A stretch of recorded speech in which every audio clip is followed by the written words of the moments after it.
370 ਨੂੰ ਹਟਾਣਾ संविधानक तौर पर जायज है। चीफ जस्टिस ऑफ इंडिया ने कह दिता है। इस वेले दी सब तो बड़ी खबर जम्मू कश्मीर भारत का निखड़वा अंग है। सीजीआई ने कहा जम्मू कश्मीर भारत का निखड़वा अंग है। आर्टिकल 370 पे सुप्रीम कोर्ट का सुप्रीम फैसला, सुप्रीम कोर्ट ने मोहर लगा दी है। केंद्र सरकार का फैसला बरकरार रखा है। सुप्रीम कोर्ट ने आर्टिकल 370 पे केंद्र सरकार का फैसला बरकरार रखा गया। आर्टिकल 370 ਨੂੰ हटाना सही, 370 ਨੂੰ हटाना संविधानक तौर पर जायज। जम्मू कश्मीर भारत के संविधान के अधीन सीजीआई ने स्पष्ट कर दिता है।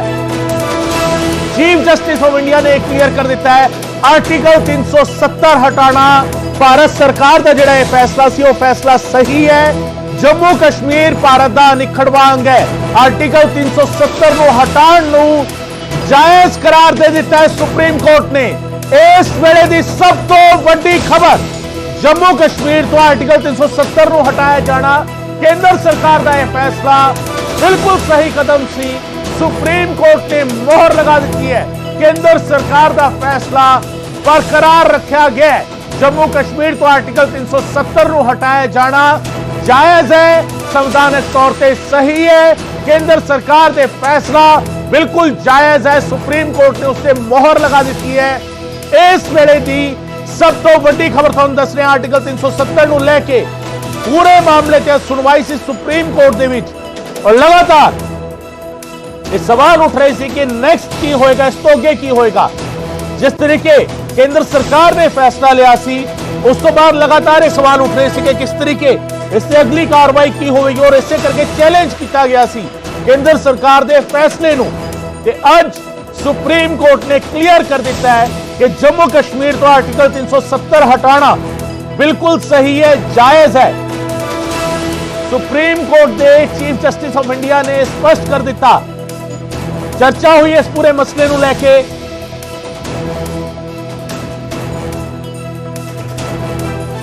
सुप्रीम कोर्ट के चीफ जस्टिस ने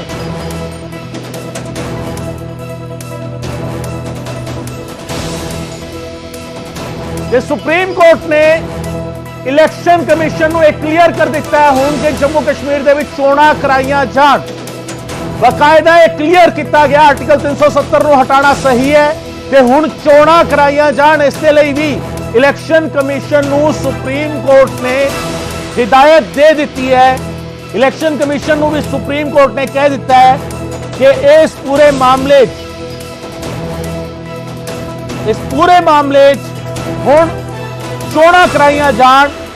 आर्टिकल 370 हटाया जाना बिल्कुल सही है। और तुहानूं दस दिए कि chief justice DY Chandrachud, justice Sanjay Kishan Kaul, justice Sanjay Khanna, justice BR Gavai और जस्टिस सूर्यकांत 5 जजां की यह बेंच सी जिसने यह फैसला सुनाया है।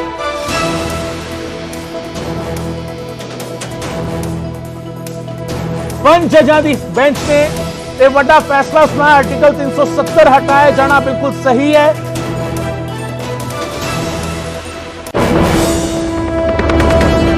सुप्रीम कोर्ट ने बड़ा क्लियर किया है। सुप्रीम कोर्ट ने लिखा है we hold the presidential power to issue the notification was valid. यानी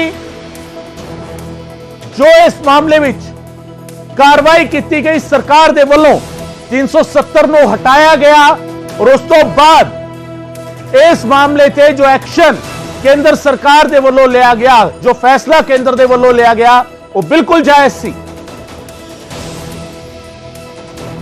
और ये तस्वीर तुसीं देख रहे हो सुप्रीम कोर्ट के अंदर 5 जजां दी वो बेंच है जिस बेंच ने फैसला सुनाया है। केंद्र सरकार के फैसले नूं जायज करार दिता है वेबकास्टिंग दे राही, क्योंकि हुण सुनवाई सुनी जा सकती है, देखी जा सकती है। इसलिए सुप्रीम कोर्ट की अंदर की तस्वीर। उमेश शर्मा मेरे सहयोगी मेरे नाल इस वेले फोन लाइन ते मौजूद ने। उमेश, आर्टिकल 370 हटाया जाना यह फैसला बिल्कुल जायज सी। सुप्रीम कोर्ट ने अज इस ते मोहर लगा दी है। देखो बिल्कुल जे आप करिए तो इंडिया की पॉलिटिक्स इस 370 आर्टिकल 370 के इर्द गिर्द गरमाई सीगी, गरमाई रहंदी है। चोणां विच भी मुद्दा उठता है। लेकिन अज सुप्रीम कोर्ट ने इस फैसले ते केंद्र सरकार नूं ਬਹੁਤ ਵੱਡੀ ਇੱਕ ਰਾਹਤ ਕਹਿ ਲਓ ਜਾਂ ਕੇਂਦਰ ਸਰਕਾਰ ਦੇ ਉਸ ਫੈਸਲੇ ਤੇ ਇੱਕ ਮੋਹਰ ਕਹਿ ਲਓ ਕਿ ਜਿਹਦੇ ਉੱਤੇ ਪੂਰੇ ਭਾਰਤ ਦੀ ਰਾਜਨੀਤੀ, ਪੂਰੇ ਦੇਸ਼ ਦੀ ਰਾਜਨੀਤੀ ਚੱਲਦੀ ਰਹੀ ਹੈ। ਬਹੁਤ ਕੁਝ ਇਸ ਹਾਈ ਪ੍ਰੋਫਾਈਲ ਮੁੱਦੇ ਤੇ ਉੱਠਦਾ ਰਿਹਾ ਹੈ, ਗੱਲਬਾਤ ਸੰਸਦ ਤੋਂ ਅੰਦਰ, ਸੰਸਦ ਤੋਂ ਬਾਹਰ। ਤਾਂ ਕਿਤੇ ਨਾ ਕਿਤੇ ਸੁਪਰੀਮ ਕੋਰਟ ਨੇ ਅੱਜ ਇਸ ਫੈਸਲੇ ਤੇ, ਕੇਂਦਰ ਸਰਕਾਰ ਦੇ ਉਸ ਫੈਸਲੇ ਤੇ ਮੋਹਰ ਲਾਤੀ ਹੈ। ਦੇਖੋ ਡਿਟੇਲ ਆਰਡਰ ਹੁਣ ਤਾਂ ਲਾਈਵ ਦੇਖ ਸਕਦੇ, ਲੇਕਿਨ ਡਿਟੇਲ ਆਰਡਰ ਜਦੋਂ ਆਏਗਾ ਉਹਦੇ ਵਿੱਚ ਟਿੱਪਣੀਆਂ ਕੀ ਹੋਣਗੀਆਂ, ਉਹਦੇ ਵਿੱਚ ਕੀ ਆਬਜ਼ਰਵੇਸ਼ਨ ਕੀ ਹੋਣਗੀਆਂ, ਉਹ ਵੀ ਬਹੁਤ ਅਹਿਮ ਹੁੰਦੀ ਹੈ ਗਗਨ। ਜਿੱਦਾਂ ਹੁਣ ਸੁਪਰੀਮ ਕੋਰਟ ਨੇ ਕਿਹਾ ਕਿ ਅਸੀਂ ਕੋਈ ਦੁਰਭਾਵਨਾ ਨਹੀਂ ਪਾਉਂਦੇ ਇਸ ਫੈਸਲੇ ਵਿੱਚ, ਯਾਨੀ ਕਿ ਉਹਨਾਂ ਨੇ ਕਿਹਾ ਕਿ ਇਹਦੇ ਵਿੱਚ ਕੋਈ ਉਹ ਫੈਸਲਾ ਨਹੀਂ ਸੀਗਾ, ਯਾਨੀ ਕਿ ਕਿਤੇ ਨਾ ਕਿਤੇ ਜਿਸ ਸੋਚ ਨਾਲ ਬੀਜੇਪੀ ਲਾਈ ਸੀ ਇਹਦਾ ਮਤਲਬ ਸੁਪਰੀਮ ਕੋਰਟ ਕਹਿ ਰਿਹਾ ਕਿ ਸਹੀ ਹੈ। ਤਾਂ ਹੁਣ ਦੇਖਣਾ ਹੋਏਗਾ ਕਿ ਡਿਟੇਲ ਆਰਡਰ, ਕਿਉਂਕਿ ਦੇਖੋ ਡਿਟੇਲ ਆਰਡਰ ਕੀ ਆਉਂਦਾ, ਉਹਦੇ ਵਿੱਚ ਕੀ ਜਜਮੈਂਟ ਦੀ ਜਾਂਦੀ ਹੈ ਜਾਂ ਉਹਦੇ ਵਿੱਚ ਕੀ ਟਿੱਪਣੀਆਂ ਸੁਪਰੀਮ ਕੋਰਟ ਕਰਦਾ, ਉਹ ਬਹੁਤ ਅਹਿਮ ਹੁੰਦਾ ਹੈ। ਜੀ ਗਗਨ, ਬਿਲਕੁਲ ਬਿਲकुल ਕੋਰਟ ਜੋ ਟਿੱਪਣੀ ਕਰੇਗਾ ਉਹ ਸਭ ਤੋਂ ਅਹਿਮ ਹੋਏਗੀ। ਇਸ ਦੇ ਵਿੱਚ ਕਈ ਸਾਰੀਆਂ ਗੱਲਾਂ ਉਮੇਸ਼ ਅਸੀਂ ਆਪਣੇ ਦਰਸ਼ਕਾਂ ਦੇ ਨਾਲ ਵੀ ਸਾਂਝੀ ਕਰ ਰਹੇ ਹਾਂ। ਚੀਫ ਜਸਟਿਸ ਨੇ ਕਿਹਾ ਕਿ ਜੰਮੂ ਕਸ਼ਮੀਰ ਦੀ ਸੰਵਿਧਾਨ ਸਭਾ ਦੀ ਸਿਫਾਰਿਸ਼ ਭਾਰਤ ਦੇ ਰਾਸ਼ਟਰਪਤੀ ਦੇ ਲਈ ਕੋਈ ਇਸ ਤਰੀਕੇ ਦੇ ਰੇੜਕੇ ਵਾਂਗ ਨਹੀਂ ਹੈ। ਲਦਾਖ ਨੂੰ ਯੂਟੀ ਬਣਾਉਣ ਦਾ ਫੈਸਲਾ ਬਰਕਰਾਰ ਰੱਖਿਆ ਗਿਆ ਹੈ। 30 ਸਤੰਬਰ 2024 ਤੱਕ ਜੰਮੂ ਕਸ਼ਮੀਰ ਦੀਆਂ ਵਿਧਾਨ ਸਭਾ ਚੋਣਾਂ ਕਰਾਉਣੀਆਂ ਹੋਣਗੀਆਂ ਤੇ ਇਸ ਦੇ ਲਈ ਪੂਰੇ ਦਾ ਪੂਰਾ ਇੱਕ ਇਹ ਕਹਿ ਲਿਆ ਜਾਵੇ ਕਿ ਹਿਦਾਇਤ ਜਾਰੀ ਕਰ ਦਿੱਤੀ ਗਈ। ਔਰ ਨਾਲ ਹੀ ਚੀਫ ਜਸਟਿਸ ਨੇ ਕਿਹਾ ਕਿ ਜੰਮੂ ਕਸ਼ਮੀਰ ਨੂੰ ਛੇਤੀ ਹੀ ਪੂਰਨ ਸੂਬੇ ਦਾ ਦਰਜਾ ਦਿੱਤਾ ਜਾਵੇਗਾ। ਕਈ ਸਾਰੀਆਂ ਗੱਲਾਂ ਕੀਤੀਆਂ ਗਈਆਂ ਨੇ। ਸੋ ਕਿਤੇ ਨਾ ਕਿਤੇ ਇੱਕ ਬੈਲੈਂਸਡ ਜਜਮੈਂਟ ਔਰ ਇੱਕ ਬਹੁਤ ਤਰੀਕੇ ਦੇ ਨਾਲ ਚੀਫ ਜਸਟਿਸ ਆਫ ਇੰਡੀਆ ਨੇ ਇਹ ਕਲੀਅਰ ਕਰ ਦਿੱਤਾ ਹੈ ਕਿ ਇਹ ਕੋਈ ਇਸ ਤਰੀਕੇ ਦਾ ਨਹੀਂ ਹੈ ਕਿ ਕਿਸੇ ਸਰਕਾਰ ਨੇ ਸੋਚ ਲਿਆ ਔਰ ਇਸ ਫੈਸਲੇ ਨੂੰ ਲਾਗੂ ਕਰ ਦਿੱਤਾ।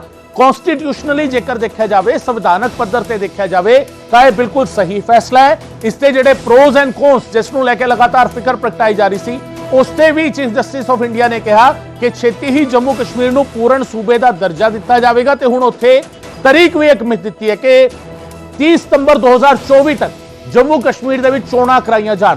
ਉਮੇਸ਼, ਆਪਣੇ ਆਪ ਵਿੱਚ ਦੋਵੇਂ ਧਿਰਾਂ ਯਾਨੀ ਜਿਹੜੇ ਐਪਲੀਕੈਂਟ ਸੀਗੇ ਕਿਤੇ ਨਾ ਕਿਤੇ ਉਹਨਾਂ ਦੀ ਵੀ ਗੱਲ ਜਿਹੜੀ ਹੈਗੀ ਹੈ ਉਹ ਸੁਣ ਕੇ ਪੂਰੇ ਤਰੀਕੇ ਜਿਹੜੇ ਉਹਨਾਂ ਦੇ ਇਤਰਾਜ਼ ਸੀਗੇ ਉਹਨਾਂ ਦਾ ਵੀ ਜਵਾਬ ਇਸ ਜਜਮੈਂਟ ਦੇ ਵਿੱਚ ਦਿੱਤਾ ਗਿਆ। ਉਮੇਸ਼, ਸਭਾ ਦੀ ਜਿਹੜੀ ਰਿਕਮੈਂਡੇਸ਼ਨ ਉਮੇਸ਼ ਮੇਰੇ ਸਹਿਯੋਗੀ ਮੇਰੇ ਨਾਲ ਨੇ। ਉਮੇਸ਼ ਦੇ ਨਾਲ ਅਸੀਂ ਗੱਲ ਕਰ ਰਹੇ ਹਾਂ ਇਸ ਮਸਲੇ ਤੇ ਔਰ ਇਹ ਆਪਣੇ ਆਪ ਵਿੱਚ ਅਹਿਮ ਡਿਸੀਜਨ ਹੈ, ਆਪਣੇ ਆਪ ਵਿੱਚ ਇੱਕ ਅਹਿਮ ਫੈਸਲਾ ਹੈ ਅੱਜ, ਕਿਉਂਕਿ ਇਸ ਤੇ ਨਜ਼ਰ ਸੀਗੀ ਚੀਫ ਜਸਟਿਸ ਆਫ ਇੰਡੀਆ ਕੀ ਕਹਿੰਦੇ ਨੇ, ਸੁਪਰੀਮ ਕੋਰਟ ਆਫ ਇੰਡੀਆ ਕੀ ਕਹਿੰਦੀ ਹੈ ਇਸ ਪੂਰੇ ਫੈਸਲੇ ਨੂੰ ਲੈ ਕੇ। ਕਿਉਂਕਿ ਜਦੋਂ ਇਹ ਫੈਸਲਾ ਲਾਗੂ ਹੋਇਆ ਸਿਆਸੀ ਵਿਰੋਧੀਆਂ ਨੇ ਕਈ ਸਾਰੇ ਸਵਾਲ ਖੜੇ ਕੀਤੇ ਕਿ ਆਖਿਰ ਇਹ ਫੈਸਲਾ ਇਸ ਤਰੀਕੇ ਕਿਵੇਂ ਲਿਆ ਜਾ ਸਕਦਾ ਹੈ, ਕਿਉਂਕਿ 370 ਇਕੱਲਾ ਸਪੈਸ਼ਲ ਸਟੇਟ ਦਾ ਦਰਜਾ ਨਹੀਂ, 370 ਦੇ ਨਾਲ ਕਈ ਸਾਰੀ ਸਿਆਸੀ ਧਿਰਾਂ ਦੀ ਸਿਆਸਤ ਵੀ ਜੁੜੀ ਹੋਈ ਸੀ ਤੇ ਉਹ ਸਭ ਦੇ ਵਿਚਾਲੇ ਸਵਾਲ ਇਹ ਉੱਠਿਆ ਕਿ ਇਹ ਫੈਸਲਾ ਇਸ ਤਰੀਕੇ ਕਿਵੇਂ ਲਿਆ ਜਾ ਸਕਦਾ ਹੈ ਔਰ ਉਸ ਨੂੰ ਲੈ ਕੇ ਲਗਾਤਾਰ ਕੁਐਸਚਨ ਕੀਤੇ ਜਾ ਰਹੇ ਸੀਗੇ, ਲਗਾਤਾਰ ਸਵਾਲ ਕੀਤੇ ਜਾ ਰਹੇ ਸੀ। ਪਰ ਅੱਜ ਸੁਪਰੀਮ ਕੋਰਟ ਨੇ ਕਿਹਾ ਕਿ ਕਨਸਟੀਟਿਊਸ਼ਨਲੀ ਅਸੀਂ ਇਸ ਨੂੰ ਦੇਖਿਆ, ਇਹ ਫੈਸਲਾ ਬਿਲਕੁਲ ਜਾਇਜ਼ ਹੈ, ਇਹ ਫੈਸਲਾ ਲਿਆ ਜਾ ਸਕਦਾ ਹੈ, ਇਹ ਫੈਸਲਾ ਕੀਤਾ ਜਾ ਸਕਦਾ ਹੈ ਤੇ ਇਸ ਫੈਸਲੇ ਤੇ ਮੋਹਰ ਲਗਾ ਦਿੱਤੀ ਹੈ ਸੁਪਰੀਮ ਕੋਰਟ ਨੇ। ਉਮੇਸ਼ ਮੇਰੇ ਸਹਿਯੋਗੀ ਮੇਰੇ ਨਾਲ ਮੌਜੂਦ ਨੇ। ਉਮੇਸ਼ ਤਾਂ ਮੈਂ ਇੱਕ ਵਾਰ ਫੇਰ ਰੁਕ ਕਰਾਂਗਾ। ਉਮੇਸ਼, ਦੋ ਤਿੰਨ ਚੀਜ਼ਾਂ ਇਸ ਫੈਸਲੇ ਵਿੱਚ ਨੇ। ਇੱਕ ਤਾਂ ਜਿਹੜੇ ਲੋਕਾਂ ਨੇ ਇਤਰਾਜ਼ ਜ਼ਾਹਿਰ ਕੀਤਾ ਸੀ ਕਿ ਕੀ ਹੋਏਗਾ ਹੁਣ, ਅਗਲਾ ਕੀ ਹੋਏਗਾ, ਅਗਲੀ ਤਸਵੀਰ ਕੀ ਹੋਏਗੀ, ਕਿ ਯੂਟੀ ਬਣਿਆ ਰਹੇਗਾ ਹਮੇਸ਼ਾ ਦੇ ਲਈ, ਕਦੇ ਚੋਣਾਂ ਹੋਣਗੀਆਂ ਨਹੀਂ, ਉਸ ਨੂੰ ਵੀ ਕਿਤੇ ਨਾ ਕਿਤੇ ਸੁਪਰੀਮ ਕੋਰਟ ਦੇ ਵਿੱਚ 5 ਜੱਜਾਂ ਦੀ ਇਸ ਬੈਂਚ ਨੇ ਐਡਰੈਸ ਕੀਤਾ ਹੈ ਉਸ ਮਸਲੇ ਨੂੰ ਵੀ। ਉਮੇਸ਼, ਬਿਲਕੁਲ ਦੇਖੋ ਜਿਸ ਹਿਸਾਬ ਨਾਲ ਇਹ ਕਿਹਾ ਗਿਆ ਕਿ ਲਦਾਖ ਨੂੰ ਯੂਟੀ ਦਾ ਦਰਜਾ ਬਰਕਰਾਰ ਰਹੇਗਾ ਔਰ ਜੰਮੂ ਕਸ਼ਮੀਰ ਨੂੰ ਪੂਰਨ ਸੂਬੇ ਦਾ ਦਰਜਾ ਔਰ ਚੋਣਾਂ, ਦੇਖੋ ਇਹ ਇੱਕ ਕਹਿ ਸਕਦੇ ਹਾਂ ਕਿ ਅੱਜ ਦਾ ਫੈਸਲਾ ਇੱਕ ਇਤਿਹਾਸਿਕ ਫੈਸਲਾ ਸਾਬਿਤ ਹੋਏਗਾ। ਕਿਉਂ? ਗੱਲ ਉਸ ਏਰੀਆ ਦੀ ਹੋ ਰਹੀ ਹੈ ਜਿਹੜਾ 1947 ਤੋਂ ਲੈ ਕੇ ਔਰ ਪੂਰਾ ਹੁਣ ਤੱਕ ਇੱਕ ਦੇਸ਼ ਲਈ ਇੰਟਰਨੈਸ਼ਨਲ ਪੱਧਰ ਤੇ ਵੀ ਇੱਕ ਮਾਮਲਾ ਭਖਿਆ ਰਹਿੰਦਾ ਸੀ। ਤੁਹਾਨੂੰ ਯਾਦ ਹੋਣਾ ਗਗਨ, ਜਦੋਂ 370 ਹਟਾਈ ਗਈ ਤਾਂ ਬਹੁਤ ਬਿਆਨਬਾਜ਼ੀ ਸੀਗੀ ਔਰ ਇੱਕ ਬਿਆਨ ਇਹ ਵੀ ਸੀਗਾ ਉਸ ਟਾਈਮ ਬੜਾ ਫੇਮਸ ਹੋਇਆ, ਉੱਥੇ ਜੰਮੂ ਕਸ਼ਮੀਰ ਦੀ ਪਾਰਟੀ ਹੈ ਕਿ ਇੱਥੇ ਜੇ ਹਟ ਗਿਆ ਤਾਂ ਖੂਨ ਦੀ ਨਦੀਆਂ ਬਹਿ ਸਕਦੀਆਂ ਨੇ, ਇਹ ਹੋ ਸਕਦਾ। ਉਹਨੂੰ ਵੀ ਸੰਸਦ ਵਿੱਚ ਲੈ ਕੇ ਤੁਹਾਨੂੰ ਯਾਦ ਹੋਣਾ, ਚਾਹੇ ਉਹ ਗ੍ਰਹਿ ਮੰਤਰੀ ਅਮਿਤ ਸ਼ਾਹ ਹੋਣ ਜਾਂ ਬੀਜੇਪੀ ਦੇ ਲੋਕ ਹੋਣ ਔਰ ਆਪੋਜੀਸ਼ਨ ਦੇ ਲੋਕ ਹੋਣ, ਆਪਸ ਇੱਕ ਦੂਜੇ ਉੱਤੇ ਤੰਜ ਕੱਸਦੇ ਰਹੇ, ਹੱਲੇ ਵੀ ਕਹਿੰਦੇ ਵੀ ਕਿੱਥੇ ਕੁਝ ਨਹੀਂ ਹੋਇਆ। ਲੇਕਿਨ ਅੱਜ ਦੇ ਫੈਸਲੇ ਨਾਲ ਕਿਤੇ ਨਾ ਕਿਤੇ ਜਿਹੜਾ 370 ਹਟਾਉਣ ਦਾ, ਮੈਂ ਇਸ ਕਰਕੇ ਬਾਰ-ਬਾਰ ਕਹਿ ਰਿਹਾ ਕਿ 370 ਕੋਈ ਛੋਟੀ ਮੋਟੀ ਚੀਜ਼ ਨਹੀਂ ਸੀਗੀ, ਇੱਕ ਬਹੁਤ ਵੱਡਾ ਡਿਸੀਜਨ ਸੀ ਕਿਸੇ ਵੀ ਸਰਕਾਰ ਲਈ। ਔਰ ਅੱਜ ਸੁਪਰੀਮ ਕੋਰਟ ਦਾ ਕਹਿਣਾ ਕਿ ਇਹ ਦੁਰਭਾਵਨਾ ਨਹੀਂ ਹੈ, ਬਹੁਤ ਵੱਡੀ ਰਾਹਤ ਹੈ। ਦੂਜੀ ਗੱਲ ਹੈ ਕਿ ਹੁਣ ਅੱਗੇ ਜੰਮੂ ਕਸ਼ਮੀਰ 'ਚ ਜਿੱਦਾਂ ਇੱਕ ਸ਼ਾਂਤੀ ਸਥਾਪਿਤ ਦੀ ਗੱਲ ਕਰ ਰਹੇ ਸੀ, ਔਰ ਦੇਖੋ ਇਸ ਕਰਕੇ ਵੀ ਇੰਪੋਰਟੈਂਟ ਹੈ ਗਗਨ ਕਿ ਜੰਮੂ ਕਸ਼ਮੀਰ ਪਾਕਿਸਤਾਨ ਦੇ ਨਜ਼ਰਾਂ ਵਿੱਚ ਅੱਜ ਤੋਂ ਨਹੀਂ ਹੈ। ਇਹਦੇ ਲਈ ਤੁਸੀਂ ਦੇਖੋ ਕਿ ਲੜਾਈਆਂ ਦਾ ਰੀਜ਼ਨ ਹੋਰ ਨੂੰ ਲੈ ਕੇ ਪ੍ਰੌਕਸੀ ਵਾਰ ਉੱਥੇ ਚੱਲਦੀ ਪਈ ਹੈ, ਇੰਟਰਨੈਸ਼ਨਲ ਪੱਧਰ ਤੇ ਜੰਮੂ ਕਸ਼ਮੀਰ ਦਾ ਮੁੱਦਾ ਚੱਕਿਆ ਜਾਂਦਾ ਹੈ। ਮੈਨੂੰ ਲੱਗਦਾ ਕਿ ਇਸ ਡਿਸੀਜਨ ਤੋਂ ਭਾਰਤ ਦੀ ਸਰਕਾਰ ਲਈ ਇੱਕ ਹੋਰ ਵੱਡੀ ਇੰਟਰਨੈਸ਼ਨਲ ਪੱਧਰ ਤੇ ਵੀ ਜਿੱਤ ਮੰਨੀ ਜਾਏਗੀ ਕਿ ਆਪਣੇ ਇੱਧਰ ਤਾਂ ਚਲੋ ਇੱਕ ਪੋਲੀਟੀਕਲ ਮੁੱਦਾ ਰਿਹਾ ਹੈ ਔਰ ਆਪੋਜੀਸ਼ਨ ਹੋਏ ਪਕਸ਼ ਹੋਏ, ਲੇਕਿਨ ਇੰਟਰਨੈਸ਼ਨਲ ਪੱਧਰ ਤੇ ਅੱਜ ਦਾ ਇਹ ਫੈਸਲਾ ਵੀ ਚਰਚਾ ਦਾ ਵਿਸ਼ਾ ਰਹੇਗਾ। ਹੁਣ ਚੋਣਾਂ ਕਰਾਣੀ ਪੈਣੀਆਂ, ਇਹ ਵੀ ਇੱਕ ਵੱਡਾ, ਬਿਲਕੁਲ ਤੁਸੀਂ ਗੱਲ ਸਹੀ ਕਹੀ। ਯੂਟੀ ਨੂੰ ਲੱਦਾਖ ਨੂੰ ਯੂਟੀ ਦਾ ਦਰਜਾ ਦੇਣਾ ਉਹ ਬਰਕਰਾਰ ਰਹੇਗਾ, ਉਹ ਵੀ ਇੱਕ ਫੈਸਲਾ ਕਿਵੇਂ ਅੱਗੇ ਆਏਗਾ। ਔਰ ਸਭ ਤੋਂ ਵੱਡੀ ਗੱਲ ਹੈ ਕਿ ਪੂਰਨ ਰਾਜ ਦਾ ਦਰਜਾ ਤੇ ਚੋਣਾਂ, ਇਹ ਦੋ ਇੰਪੋਰਟੈਂਟ ਚੀਜ਼ਾਂ ਵੀ ਇਸ ਜਿਹੜਾ ਆਇਆ ਸਾਹਮਣੇ ਬਹੁਤ ਇੰਪੋਰਟੈਂਟ ਹੈ। ਇਹਨੂੰ ਵੀ ਆਪਾਂ ਸਾਈਡ ਤੇ ਰੱਖ ਨਹੀਂ ਸਕਦੇ ਕਿਉਂਕਿ ਇਲੈਕਸ਼ਨ ਦਾ ਪ੍ਰੋਸੈਸ ਹੈ। ਉਸ ਸਟੇਟ ਵਿੱਚ ਇਲੈਕਸ਼ਨ ਜਿੱਥੇ ਹਮੇਸ਼ਾ ਗੋਲੀਆਂ ਦੇ ਬੰਦੂਕਾਂ ਦੇ ਸਾਏ ਵਿੱਚ ਕਹਿੰਦੇ ਸੀਗੇ, ਲੇਕਿਨ ਹੁਣ ਅੱਗੇ ਵਧੇਗਾ, ਯਾਨੀ ਕਿ ਉੱਥੇ ਵੀ ਇੱਕ ਸਰਕਾਰ ਚੁਣੀ ਹੋਈ ਲੋਕਾਂ ਨੁਮਾਇੰਦੇ ਆਪਣੇ ਲੋਕ ਚੁਣ ਪਾਣਗੇ, ਆਪਣੀ ਸਰਕਾਰ ਚੁਣ ਪਾਣਗੇ, ਉਹ ਵੀ ਇੱਕ ਇੰਪੋਰਟੈਂਟ ਚੀਜ਼ ਹੈ। ਸਿਰਫ ਇੰਨਾ ਹੀ ਨਹੀਂ ਹੈ ਉਮੇਸ਼ ਜ਼ਿਕਰ, ਅਸੀਂ ਆਪਾਂ ਥੋੜਾ ਜਿਹਾ ਇਸ ਤੇ ਬੈਕਗ੍ਰਾਉਂਡ ਵਿੱਚ ਵੀ ਜਾਈਏ।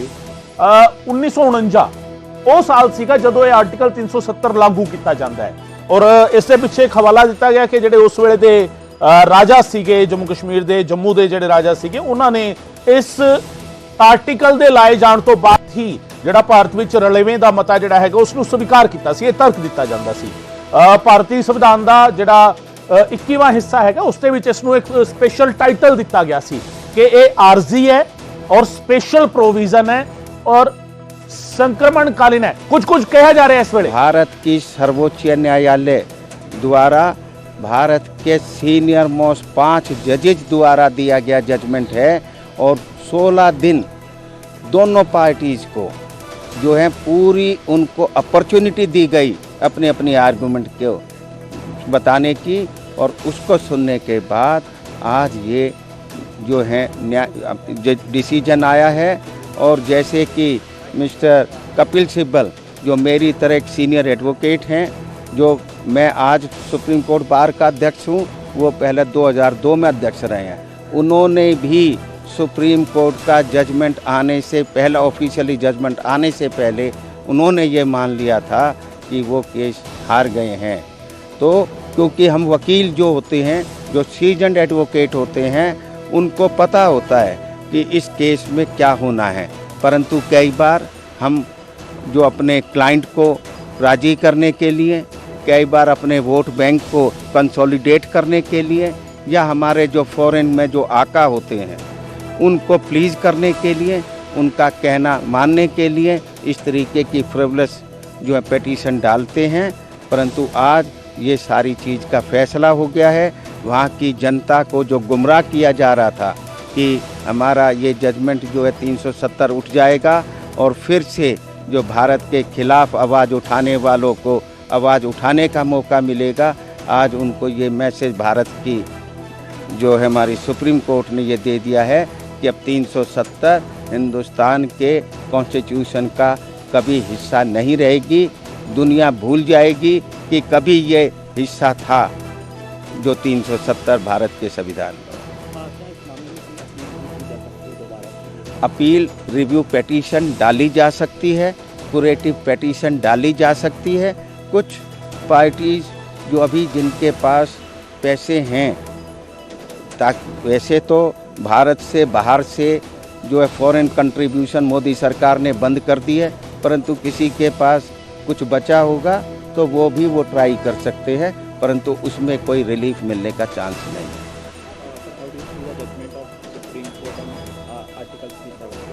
I, being the President of Supreme Court Bar Association and All India Bar Association and International Council of Jurists, I welcome the judgment of Honorable Supreme Court given by the senior most 5 judges of our highest court, and that is in accordance with law.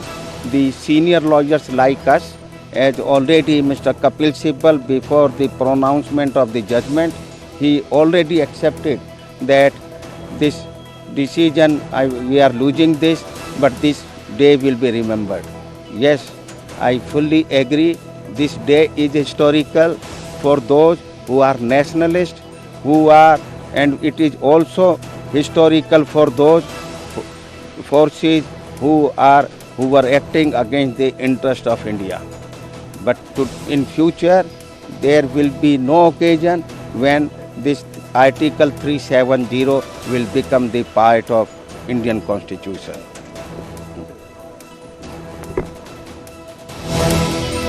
ਇਤਿਹਾਸਿਕ ਦਿਨ ਹੋਵੇਗਾ ਅੱਜ ਦਾ ਦਿਨ, ਇਤਿਹਾਸਿਕ ਤੌਰ ਤੇ ਇਹ ਗਿਣਿਆ ਜਾਵੇਗਾ ਔਰ ਇਹ ਜਿਹੜੇ ਇਸ ਪੂਰੇ ਫੈਸਲੇ ਨਾਲ ਸਹਿਮਤ ਨੇ, ਜਿਹੜੇ ਵਕੀਲ ਉਹਨਾਂ ਦੀ ਤੁਸੀਂ ਗੱਲ ਸੁਣ ਰਹੇ ਸੀ, ਉਹਨਾਂ ਨੇ ਆਪਣਾ ਪੱਖ ਰੱਖਿਆ ਔਰ ਉਹਨਾਂ ਨੇ ਕਿਹਾ ਕਿ ਜਿਹੜੇ ਸਾਡੇ ਵਿਰੋਧੀ ਜਿਹੜੇ ਯਾਨੀ ਇਸ ਦੇ ਓਪੋਨੈਂਟ ਸੀਗੇ ਉਹ ਪਹਿਲਾਂ ਹੀ ਮੰਨ ਚੁੱਕੇ ਸੀਗੇ ਕਿ ਉਹ ਕੇਸ ਹਾਰ ਰਹੇ ਨੇ, ਕਿਉਂਕਿ ਕਨਸਟੀਟਿਊਸ਼ਨਲੀ ਸੰਵਿਧਾਨਕ ਤੌਰ ਤੇ ਸਰਕਾਰ ਨੂੰ ਇਹ ਰਾਈਟ ਸੀ। और ਅਸੀਂ ਇਸ ਤੇ ਚਰਚਾ ਕਰ ਰਹੇ ਸੀ ਕਿ ਮੇਰੇ ਸਹਿਯੋਗੀ ਉਮੇਸ਼ ਲਗਾਤਾਰ ਮੇਰੇ ਨਾਲ ਮੌਜੂਦ ਨੇ। ਉਮੇਸ਼, ਆਪਾਂ ਗੱਲ ਕਰ ਰਹੇ ਸੀ 1949 ਦੀ, ਜਦੋਂ ਇਹ ਆਰਟੀਕਲ ਲਿਆਂਦਾ ਗਿਆ। ਇਸ ਆਰਟੀਕਲ ਨੂੰ ਲਿਆਉਣ ਦੇ ਲਈ ਜਿਹੜਾ ਇੱਕ ਟਾਈਟਲ ਲਿਆਂਦਾ ਗਿਆ ਸੀ ਔਰ ਉਸ ਟਾਈਟਲ ਦੇ ਵਿੱਚ ਇਹ ਲਿਖਿਆ ਗਿਆ ਸੀ ਕਿ ਇੱਕ ਤਾਂ ਇਹ ਆਰਜ਼ੀ ਹੈ, 3 ਵਰਡ ਯੂਜ਼ ਕੀਤੇ ਗਏ ਸੀ। ਜੇਕਰ ਮੈਂ ਹਿੰਦੀ ਦੇ ਵਿੱਚ ਕਹਾਂ, ਜੋ ਲਿਖਿਆ ਗਿਆ ਸੀ ਅਸਥਾਈ, ਸੰਕਰਮਣਕਾਲੀਨ ਔਰ ਵਿਸ਼ੇਸ਼ ਪ੍ਰਾਵਧਾਨ। ਪੰਜਾਬੀ ਚ ਕਹੀਏ ਆਰਜ਼ੀ, ਸਪੈਸ਼ਲ ਪ੍ਰੋਵੀਜ਼ਨ ਤੇ ਕੁਝ ਵਕਤ ਲਈ, ਜਦੋਂ ਤੱਕ ਉੱਥੇ ਇਸ ਨੂੰ ਅਸਰ ਵਿੱਚ ਰੱਖਿਆ ਜਾਣਾ ਹੈ। ਤੇ ਇਹ ਤਾਂ ਤੈਅ ਸੀਗਾ ਕਿ ਪੱਕੇ ਤੌਰ ਤੇ ਨਹੀਂ ਹੈ, ਪਰ ਇਸ ਨੂੰ ਹਟਾਉਣ ਦੀ ਹਿੰਮਤ ਕੋਈ ਨਹੀਂ ਸੀ ਕਰ ਰਿਹਾ। ਤੇ ਜਦੋਂ ਹੁਣ ਹਟਿਆ ਤਾਂ ਵੱਡੇ ਪੱਧਰ ਤੇ ਚੇਂਜ ਆਣਗੇ ਉਮੇਸ਼ ਪੂਰੇ ਦੇ ਪੂਰੇ ਸਿਸਟਮ ਦੇ ਵਿੱਚ। ਐਕਚੁਅਲੀ ਰਾਜਾ ਹਰੀ ਸਿੰਘ ਦਾ ਉਹ ਡਾਕੂਮੈਂਟ, ਉਹ ਸਿਗਨੇਚਰ, ਉਹ ਅੱਜ ਵੀ ਗੱਲਾਂ ਕਰਦੇ ਨੇ। ਔਰ ਇੱਕ ਗੱਲ ਮੈਂ ਹੋਰ ਅੱਗੇ ਕਵਾਂਗਾ, ਤੁਹਾਨੂੰ ਯਾਦ ਹੋਣਾ ਸੰਸਦ ਵਿੱਚ ਹੋਮ ਮਿਨਿਸਟਰ, ਕੇਂਦਰੀ ਗ੍ਰਹਿ ਮੰਤਰੀ ਜਿਹੜੇ ਨੇ ਅਮਿਤ ਸ਼ਾਹ ਔਰ ਜਾਂ ਪ੍ਰਧਾਨ ਮੰਤਰੀ ਮੋਦੀ ਜਾਂ ਹੋਰ ਲੋਕ ਇੱਕ ਵਰਡ ਬੜਾ ਯੂਜ਼ ਕਰਦੇ ਸੀ ਕਿ ਇੱਕ ਦੇਸ਼, ਇੱਕ ਵਿਧਾਨ, ਇੱਕ ਪ੍ਰਧਾਨ, ਇੱਕ ਝੰਡਾ, ਇੱਕ ਸੰਵਿਧਾਨ। ਇਹ ਜ਼ੋਰ ਨਾਲ ਉੱਥੇ ਕਿਹਾ ਜਾਂਦਾ ਸੀਗਾ ਔਰ ਮੇਜ਼ਾਂ ਥਪਥਪਾਈ ਜਾਂਦੀ ਸੀਗੀਆਂ। ਉਹ ਰੀਜ਼ਨ ਕੀ ਸੀਗੀ? ਕਿਉਂਕਿ ਜਦੋਂ 2019 ਵਿੱਚ ਸਪੈਸ਼ਲ ਸਟੇਟਸ ਦਰਜਾ खत्म किया, विशेष राज्य का दर्जा, और 370 के पक्ष में जो दलीलें दी जा रही थी वो सब दलीलें बेमानी हो गई हैं। सुप्रीम कोर्ट ने कहा है कि जो राष्ट्रपति ने फैसला लिया था वो फैसला बिल्कुल सही है। जो 35 हटाने का फैसला लिया, जो 370 हटाने का फैसला लिया, बिल्कुल सही लिया फैसला। जो उन्होंने यूनियन टेरिटरी बना दिया जम्मू कश्मीर को, वो फैसला भी ठीक है, उसमें कोई कमी नहीं है। सुप्रीम कोर्ट ने कहा है कि वहाँ इलेक्शन कमीशन अपनी चुनाव की प्रक्रिया शुरू करे और 30 सितंबर 2024 तक अपनी चुनाव की प्रक्रिया पूरी कर ले। जहाँ तक जो कानून वहाँ लागू हो चुके हैं, राइट टू एजुकेशन और राइट टू इन्फॉर्मेशन, वो सब चलते रहेंगे। इस बीच में जितने भी फैसले लिए जा चुके हैं, उन किसी भी फैसले को, केंद्र सरकार के फैसले को सुप्रीम कोर्ट ने वापस करने का आदेश नहीं दिया है। इसका मतलब ये हुआ कि जो केंद्र सरकार का फैसला था उस पर सुप्रीम कोर्ट ने अपनी मुहर लगा दिया है।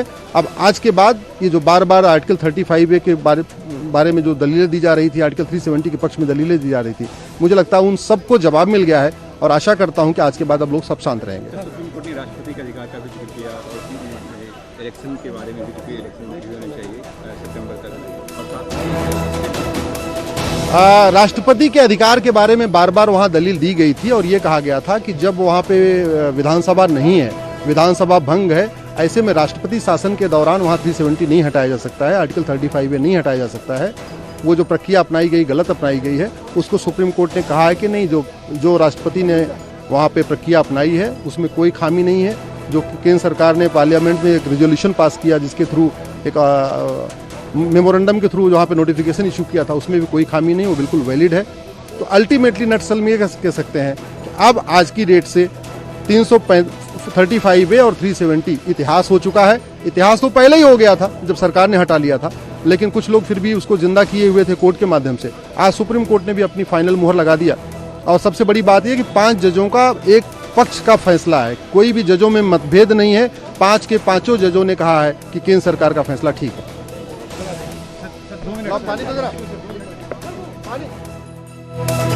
ਜਿਹੜੀ ਹੁਣੇ ਲਾਸਟ ਦੇ ਵਿੱਚ ਜਿਹੜੀ ਗੱਲ ਕਹੀ ਗਈ ਹੈ ਕਿ 5 ਜੱਜਾਂ ਦੀ ਬੈਂਚ ਨੇ ਇੱਕ ਮਤ ਦੇ ਨਾਲ ਇਹ ਫੈਸਲਾ ਲਿਆ ਹੈ। ਮੇਰੇ ਨਾਲ ਉਮੇਸ਼ ਲਗਾਤਾਰ ਮੌਜੂਦ ਨੇ, ਉਮੇਸ਼ ਦੇ ਨਾਲ ਅਸੀਂ ਗੱਲ ਕਰ ਰਹੇ ਹਾਂ ਔਰ ਉਮੇਸ਼ ਲਗਾਤਾਰ ਦੱਸ ਰਹੇ ਨੇ ਕਿ ਇਸ ਦਾ ਮਸਲਾ ਜਿਹੜਾ ਸੀਗਾ 1949 ਦੇ ਵਿੱਚ ਉਮੇਸ਼ ਆਇਆ, ਆਪਾਂ ਗੱਲ ਕਰ ਰਹੇ ਸੀਗੇ, ਉਸ ਤੇ ਵਾਪਸ ਜਾਵਾਂਗੇ। ਔਰ ਇਸ ਸਭ ਦੇ ਵਿਚਾਲੇ ਇੱਕ ਇੰਪੋਰਟੈਂਟ ਅਪਡੇਟ ਹੈ ਉਮੇਸ਼ ਕਿ 5 ਜੱਜਾਂ ਨੇ ਇੱਕ ਮਤ ਦੇ ਨਾਲ ਇਹ ਫੈਸਲਾ ਲਿਆ ਹੈ, ਇੱਕ ਮਤ ਦੇ ਨਾਲ ਇਹ ਕਲੀਅਰ ਕੀਤਾ ਹੈ ਕਿ ਇਹ ਹਟਾਇਆ ਜਾਣਾ ਜਾਇਜ਼ ਹੈ, ਇਹ ਜਾਇਜ਼ ਹੈ। ਔਰ ਇਸ ਸਭ ਦੇ ਵਿਚਾਲੇ ਜਿਹੜੇ ਸਵਾਲ ਉੱਠ ਰਹੇ ਸੀਗੇ ਉਹ ਸਵਾਲ ਕਿਤੇ ਨਾ ਕਿਤੇ ਖਤਮ ਹੋਏ ਨੇ। ਸਵਾਲਾਂ ਨੂੰ ਜਿਹੜਾ ਹੈਗਾ ਸੁਪਰੀਮ ਜਵਾਬ ਮਿਲ ਚੁੱਕਿਆ ਹੈ। ਜਿਹੜੇ ਸਵਾਲ ਚੁੱਕ ਰਹੇ ਸੀਗੇ 370 ਨੂੰ ਲੈ ਕੇ 35A ਨੂੰ ਲੈ ਕੇ, ਉਹਨਾਂ ਸਵਾਲਾਂ ਤੇ ਕਿਤੇ ਨਾ ਕਿਤੇ ਫੁੱਲ ਸਟਾਪ ਅੱਜ ਇਸ ਸੁਪਰੀਮ ਜਜਮੈਂਟ ਤੋਂ ਬਾਅਦ ਲੱਗਦਾ ਹੋਇਆ ਨਜ਼ਰ ਆ ਰਿਹਾ।